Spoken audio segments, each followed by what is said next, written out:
எல்லாருக்கும் வணக்கம். புத்தாண்டு பிறந்தாச்சு. ஆனா மழை இன்னும் நம்மள விட்டு போன மாதிரி தெரியலையே. சரி, இந்த ஜான்வரி மாசம் முழுக்க மழை இப்படியே தொடருமா? அதிலும் குறிப்பா இந்த முதல் வாரத்துல தமிழ்நாட்டோட வானிலை எப்படி இருக்க போகுதுன்னு வாங்க விரிவா பார்க்கலாம். நம்ம எல்லாருக்குமே மனசுல ஒரு கேள்வி ஓடிக்கிட்டே இருக்கும். போன டிசம்பர் மாசம் பேஞ்ச மாதிரி இந்த ஜான்வரிலயும் மழை இருக்குமா இல்ல வெயில் அடிக்குமா? வாங்க அதுக்கான பதிலை இப்போ தெரிஞ்சுக்கலாம். சரி, முதல்ல எந்தெந்த மாவட்டங்கள்ல மழை பெய்ய போகுதுன்னு பாத்துருவோம். உங்க மாவட்டம் இந்த லிஸ்ட்ல இருக்கான்னு ஒரு தடவை செக் பண்ணிக்கோங்க. பாத்தீங்கன்னா கோயம்புத்தூர் மலைப்பகுதிகள்ல கொஞ்சம் கனமழையே எதிர்பார்க்கலாம். அதே மாதிரி நீலகிரி, கன்னியாகுமரி, தூத்துக்குடி அப்புறம் திருநெல்வேலி மாவட்டங்கள்ல மிதமான மழைக்கு வாய்ப்பு இருக்கு. சோ இந்த மாவட்டங்கள்ல இருக்கிறவங்க வெளிய போகும்போது ஒரு கொடைய கையில எடுத்துட்டு போறது ரொம்ப நல்லது. ஆனா ஒரு நல்ல விஷயம் என்னன்னா, இந்த மழைய ரொம்ப நாளைக்கு நீடிக்காது. ஜான்வரி 2ஆம் தேதி ஆரம்பிச்சு 5ஆம் தேதியோட முடிஞ்சிடும். ஆமா, வெறும் 4 நாள் தான். அதுக்கப்புறம் வானிலையில ஒரு பெரிய ட்விஸ்ட் வரப்போகுது. ஓகே, இப்போ மழை எங்க எப்ப பெய்யும்னு நமக்கு தெரிஞ்சிடுச்சு. ஆனா இந்த திடீர் மழைக்கு என்ன காரணம்னு யோசிச்சிங்களா?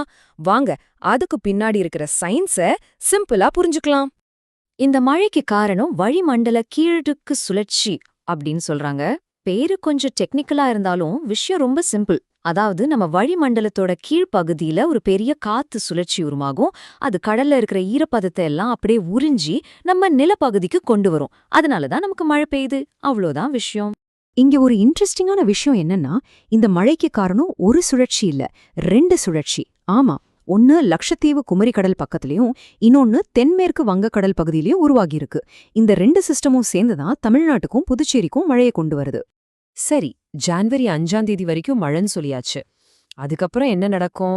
6ஆம் தேதியிலிருந்து வானிலை எப்படி அப்படியே தலைகீழா மாறப்போகுதுன்னு பார்க்கலாமாங்க.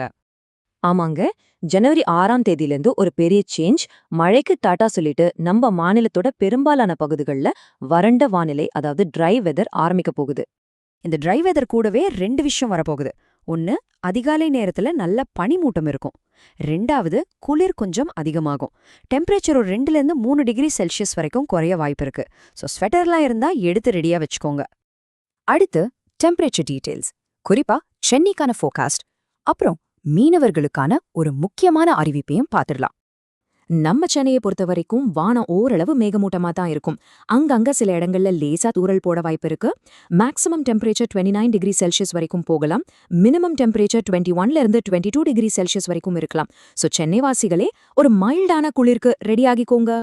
மீனவ நண்பர்களுக்கு ஒரு முக்கியமான அப்டேட். இப்போதைக்கு கடலுக்கு போறதுக்கு எந்த விதமான எச்சரிக்கையும் கொடுக்கல. அதனால நீங்க வழக்கம் போல உங்க வேலையை தொடரலாம். ஆக மொத்தத்துல இந்த வாரம் கொஞ்சம் மழை, அப்புறம் நல்ல பனி, கூடவே கொஞ்சம் குளிர்னு வானிலை ஒரு கலவையா இருக்க போகுது. சரி, இந்த வெதர் சேஞ்ச் உங்களோட பிளான்ஸ் ஏதாவது மாத்துமா? நீங்க என்ன நினைக்கிறீங்க? மறக்காம சொல்லுங்க. அடுத்து ஒரு சுவாரஸ்யமான தகவலோட உங்களை சந்திக்கிறேன்.